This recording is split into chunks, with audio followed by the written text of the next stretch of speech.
Кыш камылгасы башталды. Кыргызстан Түркмөнстандан 2 миллиард киловатт-саат электр энергиясын сатып алат. Бул тууралуу энергетика министри Талайбек Ибраев билдирип чыкты. Түркмөнстандан алына турган электр энергиясы Өзбекстан аркылуу транзит менен өтөт. Буга байланыштуу келишимге 12-14 октябрда Ашхабад шаарында кол коюлат. Ага улай министр Кыргызстан 2023 жылы Казакстандан 600 киловатт-саат электр энергиясын импорттой турганын билдирди.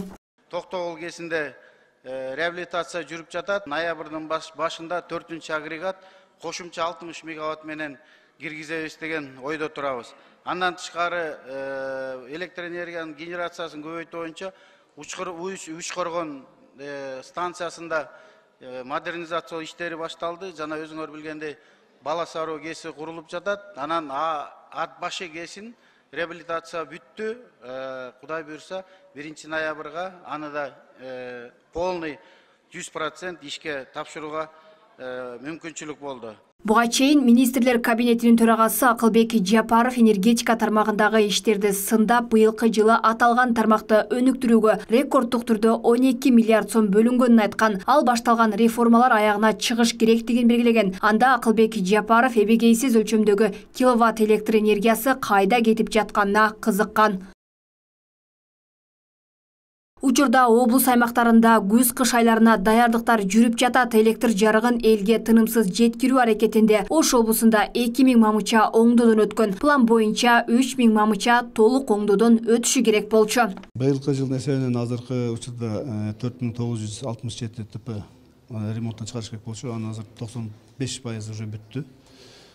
Почти баарысы 100% уже ремонттон чыкты. Ремонттон капитальный текущий ремонттон жасап бүттүк. Анын ичинен 110дон жогорку чыңалуу боюнча 30 көмөкчөдөн, 35ден кичинекей 60 көмөкчөдөн жумуштанышып бүттүк.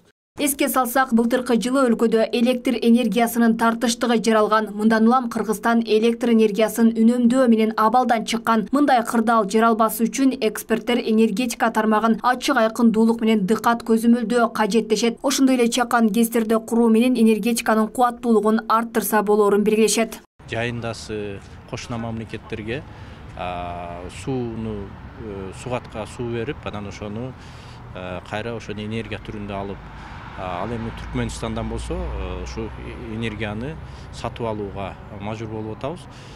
Себеби ошол токтогул суу сактагычындагы суунун көлөмү кескин азайып кетпеш керек. Себеби кескин азайып кетсе, бул токтогул суу сактагычынын токтошуна алып келет. Агрегаттары токтой турган болсо, бул авариялык акыбалга алып келиши мүмкүн. Ошондуктан биз сөзсүз бул жерде эми кошуналар менен карым-катнаш барууга аргасызбыз. Камбаратта бир ГЭСинин курулушунун башталышы өлкөнүн энергетикалык көз карандысыздыгына жасалган чоң кадам катары бааланган. Кыргызстан бир канча жылдан бери энергетика тармагын реформалоого аракет кылып келет. Былтыр ноябрда Коопсуздук кеңеши энергетика тармагындагы башкаруу системасын өзгөртүү чечимин кабыл алган.